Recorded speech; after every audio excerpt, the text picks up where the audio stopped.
বান্ধবীর কাছে লেখা নুসরাতের চিঠি। তামান্নার সাথী, তোরা আমার বোনের মতো এবং বোনই। ওই দিন তামান্না আমায় বলছিল আমি নাকি নাটক করতেছি, তোর সামনেই বলল। আরও কি বলল। আর তুই নাকি নিশাদকে বলছিস আমরা খারাপ মেয়ে। বোন প্রেম করলে কি সে খারাপ? তোরা সিরাজউদ্দৌলা সম্পর্কে সব জানার পরও কিভাবে তার মুক্তি চাইতেছিস? তোরা জানিস না ওই দিন রুমে কি হয়েছে? উনি আমার কোন জায়গায় হাত দিয়েছে এবং আরও কোন জায়গায় হাত দেওয়ার চেষ্টা করেছে।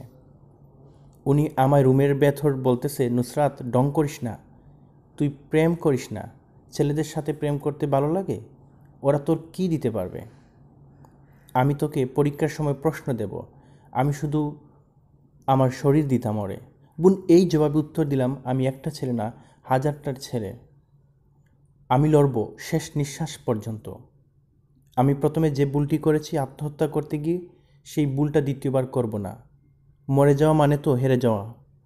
আমি মরব না, আমি বাঁচব। আমি তাকে শাস্তি দেব যে আমায় কষ্ট দিয়েছে। আমি তাকে এমন শাস্তি দেব যে তাকে দেখে অন্যরা শিক্ষা নিবে। আমি তাকে কঠিন থেকে কঠিনতম শাস্তি দেব, ইনশাআল্লাহ।